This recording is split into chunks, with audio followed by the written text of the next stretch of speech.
Presidente, em conclusão, diante de todo o exposto, rejeito as preliminares, julgo procedente a ação penal para condenar o réu Aécio Lúcio Costa Pereira a pena de 17 anos, sendo 15 anos e 6 meses de reclusão e 1 ano e 6 meses de detenção, além de 100 dias multa, cada dia multa no valor de 1/3 do salário mínimo, iniciando-se em regime fechado e fixo. Fala, garimpeiros, beleza? Vamos aí para mais um vídeo aí do canal Garimpa na Verdade.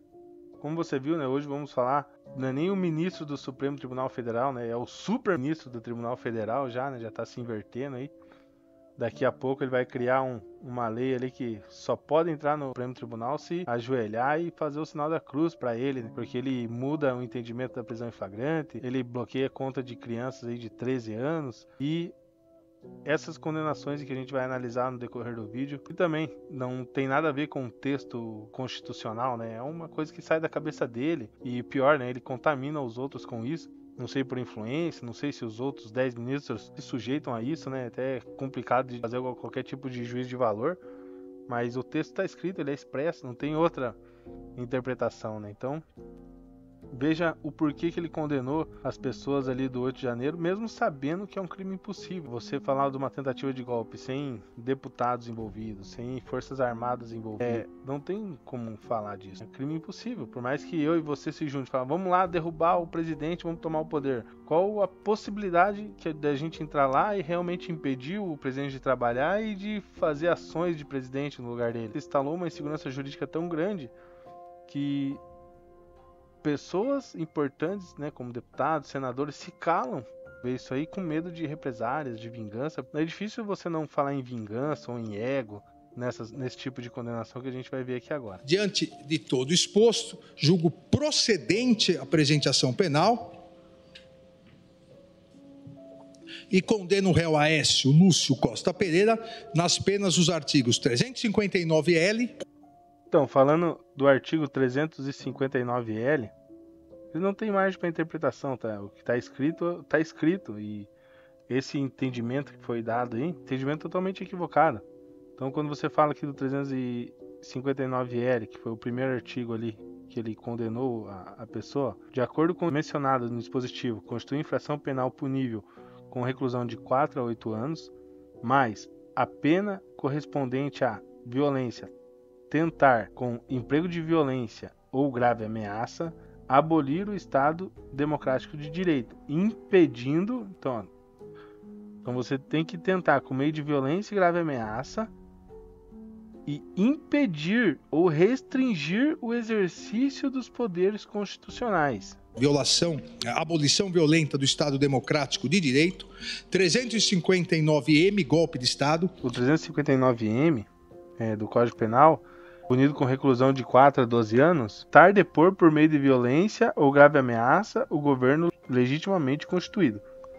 Também não teve como se falar em impedir os 3 poderes, né, de fazer qualquer tipo de atividade. Até o próprio Alexandre de Moraes, nessa entrevista, olha o que ele fala. O presidente Lula me ligou também, por intermédio do ministro Flávio Dino, ele ligou e passou o telefone para o presidente Lula para verificar quais as possibilidades jurídicas a Advocacia Geral da União. Conversei também com o ministro Messias, e o ministro Messias, a AGU, fez aquele pedido tanto de desocupação dos quartéis, de todos os quartéis, como pedido também de afastamento das autoridades públicas em tese envolvidas. Nós conversamos sobre a situação, perguntou se eu estava no país, que gostaria de conversar pessoalmente. Eu disse que já iria voltar, como retornei imediatamente no dia seguinte, e que, por parte do Supremo Tribunal Federal, quem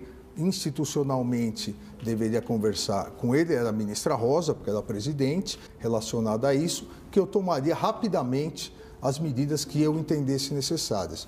As medidas que eu entendesse necessárias. E assim fiz, porque... Ele mesmo assume que ele estava viajando e colocou uma entrevista aí que tinha um plano de enforcar ele e tal. Tinham 3 planos. Um plano com 2 vertentes e um terceiro plano. O primeiro plano era num domingo, as forças especiais viriam de Goiânia, 100 pessoas das forças especiais, também é um exagero, mas viriam, me prenderiam e levariam para Goiânia.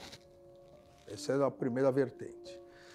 A segunda era, no meio do caminho para Goiânia, se livrariam do corpo. Aí não seria propriamente uma prisão, seria um homicídio. E a terceira, aí já eram os mais exaltados, defendiam que após o golpe deveria ser preso e enforcado aqui na Praça dos Três Poderes. Mas, pô, que plano bosta é esse, né? O cara viajando, os caras vão pra Brasília, gastam uma bala de dinheiro, fica acampado lá um tempão, vão no STF bem num domingo, que ele tá em outro país ainda pra tentar enforcar ele. Pô, é sacanagem, né? Você usar um argumento desse. Qual foi o impedimento que aquele grupo lá que quebrou todo o Planalto lá, o STF, causou, sendo que ele mesmo falou que de noite ele já chegou e já começou a tomar as decisões cabíveis? Qual foi o impedimento que esse grupo fez com que o presidente, né, da República em exercício não tomasse as suas ações como presidente? O que eles fizeram? Nada. E o ministro falou que ele ligou com o ministro da Justiça, ligou para ele. Você vê como tem um laço de amizade entre o Partido dos Trabalhadores e o ministro do Supremo Tribunal Federal. Ele faz uma consultoria ali pro presidente da República, e isso é vedado pela Constituição.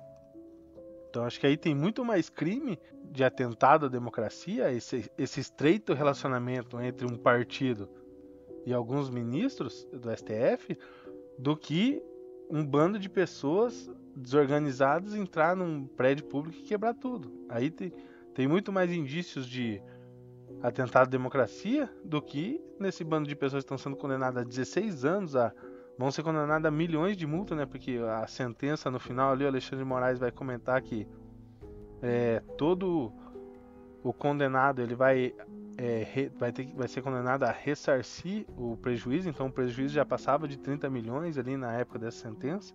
Com um país sem segurança jurídica, a gente fica com medo de agir, com receio de falar e expor a nossa opinião, e isso é muito perigoso. Isso sim, insegurança jurídica, é um atentado à democracia, que sim, cometeram crime, entraram dentro de um prédio público, destruíram.